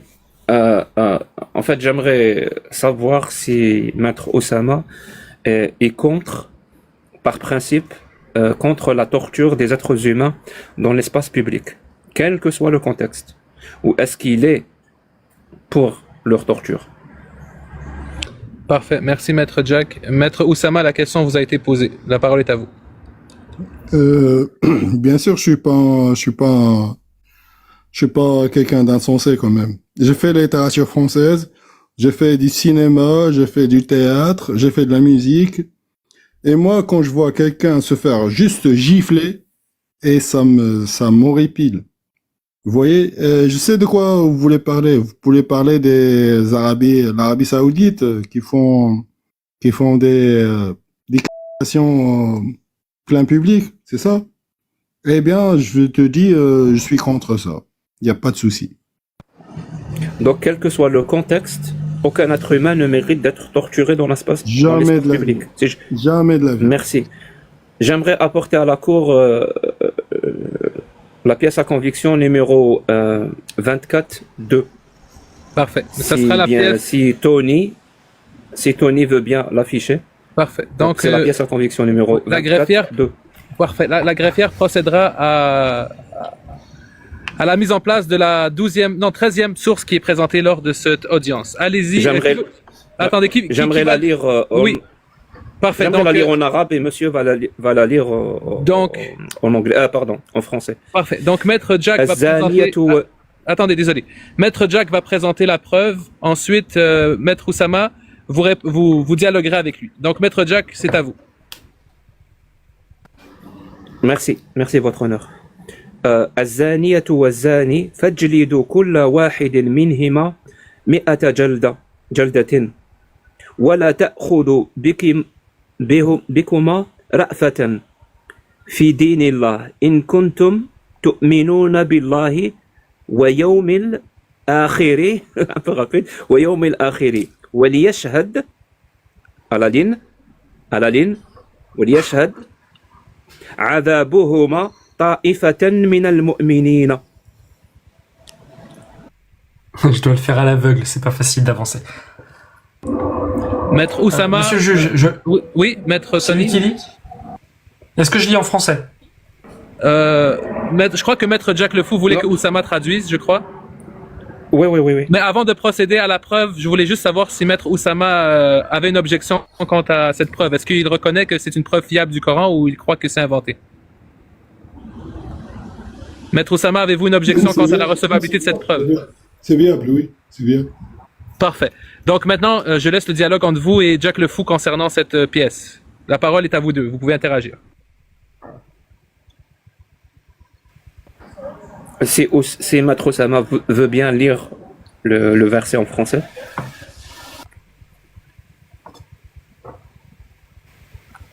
Non, je peux pas, j'ai pas mis lunettes. Voilà. Mais j'ai compris, en fait, qu'il faut fouetter celui qui fait zina 100 fois. On est d'accord? Où ça?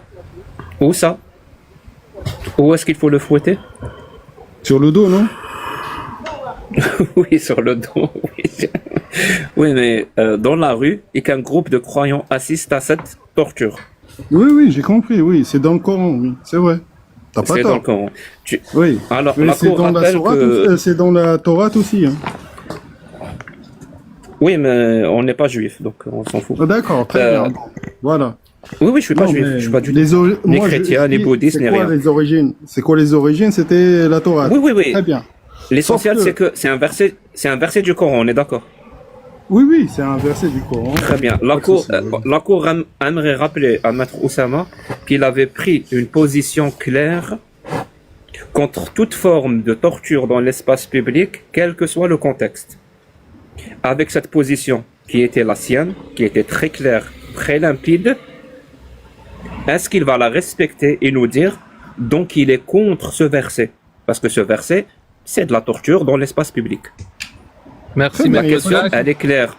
Y a pas de souci. Merci, Maître Jack. Après vérification du procès verbal, effectivement, Monsieur Oussama, vous avez qualifié cette pratique de horrible, de atroce, d'inhumaine. La parole est à vous pour répondre à la question de Maître Jack. Je peux parler? Très bien. L'exercice de cette torture inhumaine, d'ailleurs, il doit y avoir beaucoup, mais beaucoup de... Comment on appelle ça? Comment on définit un zina? Adultère, si tu veux. Comment on le définit? J'aimerais signifier à la Cour que Maître Oussama ne répond pas à la question. Est-ce qu'il est contre ce verset? Car si ce verset est appliqué, on applique une torture dans l'espace public. Et toi, par principe, tu as dit, quel que soit le contexte, Mais c'est quoi, je quoi suis les- contre la torture dans mais l'espace C'est quoi public. les règles? C'est quoi les règles pour trouver Quelles un que soient zina? les règles, Non, mais quand on dit quel explique-moi. que soit le contexte, ça veut dire il y a un contexte où tu accepterais la torture dans l'espace public? Tu as changé d'avis? Ah, très bien. Parce qu'aux États-Unis, on est encore à... Je rappelle à la Cour qu'on ne parle pas des États-Unis. Personne ici n'est américain. Votre objection Est-ce est que tu veux retenue. bien revenir à la question? Oui. Concentrons-nous sur la question, Oussama. Oui, non, mais c'était juste une petite parenthèse. Parce que là, on Parenthèse fermée. On exécute... Est-ce on que tu exécute rejettes les ce gens. verset ou tu le trouves parfait? Le verset, il est vrai, authentique. Il n'y a rien à dire. Mais Non, non, est-ce que quoi pour les toi, il est conditions- parfait? C'est quoi les conditions pour faire ça? C'est expliqué dans le verset quand deux personnes commettent l'acte de la Oui. fornication. Quoi les conditions? C'est quand les personnes... Quand deux personnes commettent l'acte de Tu sais fornication. quoi? Tu sais quoi? Il doit y avoir... trois- Maître Oussama, vous avez posé Mais- 3 fois la même question. Attendez, Maître Oussama, vous avez posé 3 fois la même question, à savoir quelles sont les conditions. Maître Jack vous a expliqué les conditions selon le verset. Si vous avez d'autres conditions à apporter ou des pièces à déposer, faites-le. Maintenant, je vous prierai de répondre à la question. Est-ce que vous êtes contre cette parole qui est dite parfaite ou vous êtes pour cette parole qui est dite parfaite? Je suis pour, mais parce que il faut avoir des conditions. Les conditions, ils sont impossibles à trouver. C'est Quelles tout sont ça. ces conditions? Ils sont- Attends, quelles sont ces conditions, Maître Oussama? Bah, il faudrait qu'on trouve le zani et la zania, ça veut dire le mec et la nana, en train de faire la fornication, comme vous dites, et qu'on peut pas, et on peut mettre un truc, un silo, un truc qui va pas passer entre leur corps. C'est là, on va dire, en plus, il doit y avoir 3 témoins. Donc, va chercher les conditions. Avez-vous une pièce à conviction soutenant votre affirmation à présenter à cette cour? Si. Il y en a plein. Maître, C'est pour non, ça, c'est la pour question, ça. C'est Maître pour ça, Oussama, vous- est-ce Maître Oussama, la question c'est pas est-ce qu'il y en a plein ou il y en a peu. La question c'est est-ce que vous en avez une à soumettre à cette cour? Oui, non, et après on continue. Je suis désolé, mais je suis désolé, mais je suis pas préparé pour ça. Vous avez beaucoup de Ok, questions. parfait. C'est bon, c'est juste pour le procès Est-ce que verbal. je Vous peux pouvez juste continuer. ramener une phrase. Oui, continue. Une phrase. Au Maroc, vous voyez ça au Maroc? On est sunnite, non? Oui, on n'est pas marocain non plus, on parle pas du Maroc, on parle de la parole d'Allah. C'est pas pareil.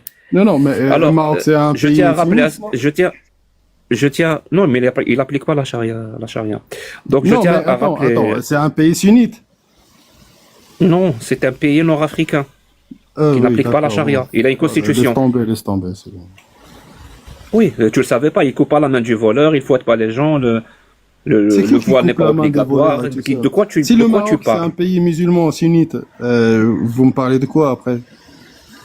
On n'est pas là pour te dire que les lois marocaines sont mauvaises. On est là pour te dire que la charia d'Allah, les versets d'Allah sont mauvais. Ben alors, comprends ils ça ou ne pas? sont Tu pas comprends la musulmans, différence? alors. Ils ne sont pas musulmans, alors. Ils Nous, le les sont, mais Marocains, on n'est parle pas pas des musulmans. musulmans. On parle d'Allah, Allah, dans sa parole. Alors, je Allah, tiens à il rappeler nous à la a cour créé. que, Allah, il nous a créé. bon. Je non, crois à il Allah. a créé personne. Attends. Il a créé personne. Il a créé Maître, Je ne personne. vais pas, Jusqu'à je vais preuve pas du couper contraire, la il a main créé de personne. personne. Maître moi, je vais Jack, pas couper la qu'est-ce que main. vous vouliez rappeler à la cour, Maître Jack?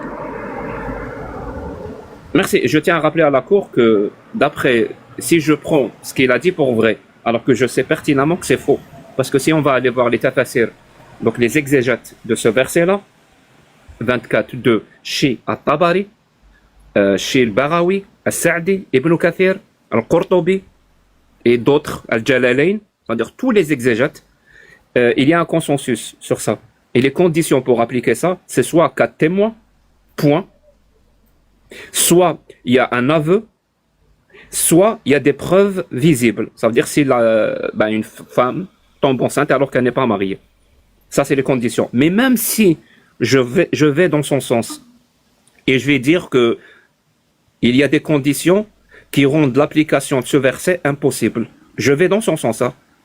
Ça veut dire qu'on a un verset dans le Coran qui ne sert à rien, vu que pour l'appliquer, c'est pas possible. Donc pourquoi il existe? Soit il existe pour empêcher les gens de faire de la fornication, mais lui-même dit que ce verset, on ne peut pas l'appliquer. Donc il va dissuader personne. Tout le monde peut forniquer puisqu'on ne peut pas appliquer ce verset. Et ça implique aussi que Allah parle pour rien. Maître Oussama, quelque chose à dire par rapport à cette intervention? Bah moi, je sais que Dieu, il ne parle pas pour rien.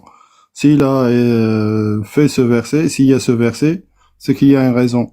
Bah, c'est aussi simple que ça. Hein. C'est quoi la raison? Est-ce que c'est un raisonnement circulaire ou tu sais qu'il y a une raison? C'est pour ça que tu dis qu'il y a une raison. Bah, une raison déjà que voilà, la fornication c'est interdit dans l'islam. Quand c'est dans ta tête déjà, quand c'est ça. Est-ce que ce verset empêche la fornication? Quand c'est dans ta tête déjà, tu sais que. Est-ce que ce verset empêche la fornication? Je sais pas, c'est la sociologie qui en parle après. Oui, je sais pas, ce moi. verset-là, est-ce qu'il fait peur aux gens qui veulent forniquer? Oui, ça fait peur. Oui. Il les empêche. Ouais. Pourquoi? Tu as dit tout à l'heure que c'est impossible à appliquer. C'est impossible d'ailleurs, ouais. Donc à qui il va faire peur? On peut forniquer comme on veut, on ne peut pas appliquer ce verset. C'est toi-même qui l'as dit. Et alors? Et alors, c'est quoi? Non, mais alors? J'aimerais rajouter une pièce à conviction qui serait une notification à la cour qui dit juste CQFD, ce qu'il fallait démontrer. J'ai démontré que monsieur, qui avait une position parfaitement humaniste au départ, qui était contre toute forme de torture, quelles que soient les circonstances, il lui a fallu juste que je lui dise, moi, l'athée, que Allah a dit le contraire et que Allah appelle à torturer des gens pour qu'ils changent d'avis. Donc on comprend maintenant les méfaits d'une religion. Voilà, elle peut faire changer d'avis une personne d'une position humaniste à une position tortionnaire, pour le coup. Et en plus de ça, j'aimerais rajouter que si on prend pour vrai ce que Oussama a dit, dans sa tentative de nuancer les propos d'Allah et dans sa tentative de rendre la parole d'Allah plus acceptable, tout ce qu'il a réussi à faire, c'est de rendre la parole d'Allah complètement inutile et qu'elle ne sert absolument à rien. Merci beaucoup à la cour. Merci, Maître J'ai Jack. terminé mon plaidoyer. Maître Jack. Merci. Maître Jack a terminé son plaidoyer. Maître Tony, vous pouvez terminer votre plaidoirie. Ensuite, Maître Oussama, vous aurez le temps de terminer votre plaidoirie. Je me retirerai un court moment pour le délibérer et je vous rendrai la sentence. Donc, Maître Tony, la parole est à vous. Votre plaidoyer, votre analyse, votre vision. Merci. J'ai fait l'affirmation que l'islam sunnite autorisait le mariage et la consommation de jeunes filles prépubères. J'ai cité 2 versets coraniques qui prouvent ces affirmations et plusieurs hadiths sahih qui affirment que le prophète Mohammed a consommé Aïcha à 9 ans et l'a épousée à 6 ans. Et j'attire l'attention sur le fait que c'est tiré des sources les plus sacrées de l'islam sunnite. Merci. Merci, Maître Tony. Maître Oussama, prenez le temps qu'il vous faudra. C'est le temps de clôturer votre plaidoirie avant que je prenne ma décision. La parole est à vous. Oui, merci pour la plaidoirie. Oui, je sais que ça va... ouais, je connais déjà votre décision, monsieur le juge. Mais bon, après, je vais plaider pour ma famille, quoi. C'est pas mal ce qu'il dit sur zina et tout ça. Ça veut dire l'adultère et tout. C'est pas mal ce qu'il vient de dire. Ça existe dans tous les livres religieux, partout. Ça, même les philosophes qui sont athées et tout ça, ils parlent de la même chose, qu'il doit y avoir quand même, voilà, quelque chose pour interdire ça, parce que on va pas y arriver après. Le monsieur qui dit encore, et il continue encore à dire que le prophète sallallahu alayhi wa sallam, il s'est marié avec une gamine et tout ça, que Dieu, voilà, que Dieu ait pitié de lui, quoi. Quoi d'autre? Oui, l'islam, comme j'ai dit, il était venu pour ramener la paix, pour ramener beaucoup de choses. Et on reste sur des petits détails et tout ça, genre voilà, l'islam c'est pas bon et tout ça. Des petits détails comme le prophète, comme l'esclavagisme, comme là ce que vient de dire le monsieur, l'adultère.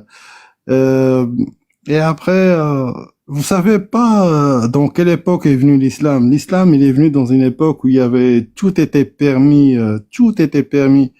Et en fait, pourquoi on attaque l'islam et tout? C'est parce que l'islam, c'est une religion qui, il y a pas de banque. Si il y a pas de banque qui te donnerait 30 000 euros et qui va la récupérer au bout de 20 ans à 50 000 euros. 50 000 euros d'intérêt, hein, je dis. C'est ça, l'islam, il a arrêté tout ça. Il n'y a pas d'intérêt sur ce qu'on va te donner. C'est aussi simple que ça. L'islam, il a donné l'autorisation à un mec de se marier avec 4 femmes. Ça veut dire, il n'y aurait pas de prostitution, ni de problème de quoi que ce soit. Il y a une société un petit peu, voilà, presque parfaite. Ce serait pas parfait, mais presque parfaite. C'est ça l'islam. L'islam, il va pas chercher le divorce. Parce que ici en France, parce que je suis en France, et le divorce, c'est incroyable, ça explose. Il n'y a pas un couple qui pourrait tenir 1 an, 2 ans. Ça veut dire, c'est la consommation. Au lieu d'avoir une maison avec ta femme et tes enfants, il doit y avoir 2 maisons avec 2 télés et 2 tapis, 2 ceci, 2 wifi, tout ça. La consommation. L'islam, il voulait pas ça. Aujourd'hui, on attaque l'islam qui voulait le bien pour l'humanité. Après, voilà. C'est aussi simple que ça. J'ai fini ma plaidoirie. Merci, Maître Oussama. Je vais me retirer pour 1 minute et je vous reviens avec le délibéré.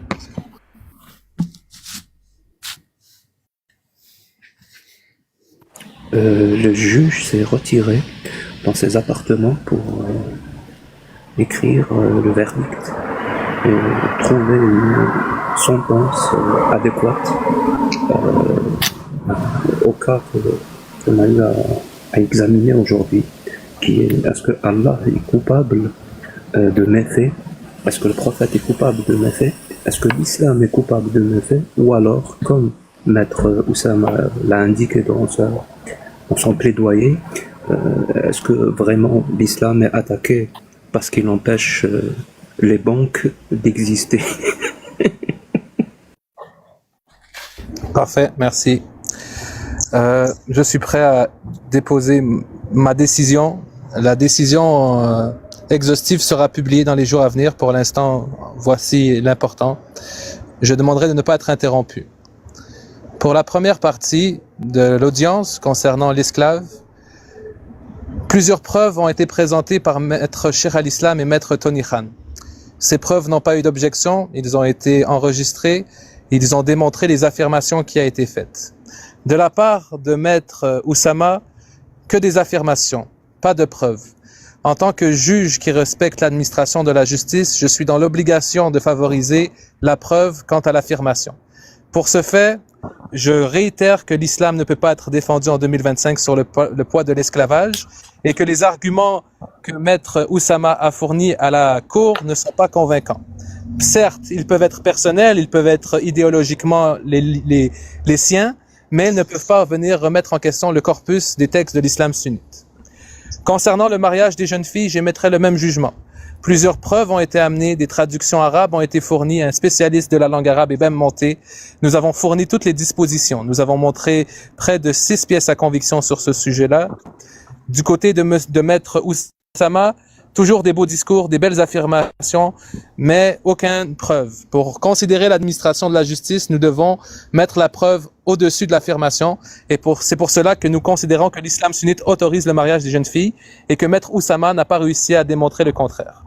Concernant les arguments des bienfaits de l'islam, Maître Oussama a beaucoup parlé des bienfaits de l'islam, de la tyrannie des banques, du divorce.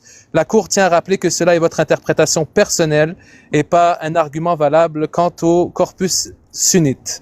Ensuite, la Cour tient à féliciter votre bon comportement. Vous avez eu une bonne séance, c'est le point positif. La Cour réitère que l'islam ne peut être défendu en 2025 sans adopter une position médiévale. La Cour vous condamne à outrage à la logique. Vous devrez donc écouter 5 vidéos de Jack le Fou pour vous rattraper sur cet aspect-là. Et concernant vos textes, le tribunal vous conseille et vous recommande fortement de lire le Coran et d'apprendre plus sur les textes. Et vous invite à redébattre quand vous aurez compris mieux les textes. Voici ma sentence. Elle est applicable dès maintenant et le jugement sera disponible bientôt. Je vais laisser les parties réagir à ce jugement. Maître Oussama, vous serez le premier à pouvoir apposer votre réaction.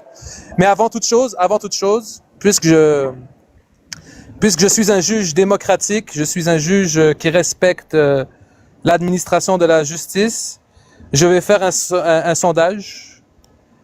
Donc, un petit bonhomme sourire et un petit bonhomme pleure vont s'apparaître devant vous. Si vous êtes d'accord avec le jugement, cliquez sur le bonhomme sourire. Si vous êtes en désaccord avec le jugement, cliquez sur le bonhomme qui pleure. Maître Oussama, la parole est à vous. Merci pour la parole. Je suis en train de regarder les sourires. Ah oui, il y a tout le monde qui est d'accord avec vous. Oh là là. Parce que j'ai pas eu d'argument, parce que j'étais pas préparé. Parce qu'il n'y avait pas de preuves. Mais merci. Prochaine fois, venez préparer. Je vous invite à revenir quand vous voulez. Maître Oussama, la cause sera toujours la même. L'islam sunnite, religion impossible à défendre en 2025. Merci pour votre intervention. C'était très amusant. Prenez soin de vous.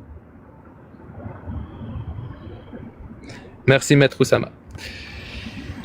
Maître Tony, Maître Jack, si vous voulez réagir, la parole est à vous avant d'écouter la prochaine audience. Merci. Je pense que les preuves ont parlé d'elles-mêmes. La rationalité et la logique ont triomphé une fois de plus. Très satisfait du jugement.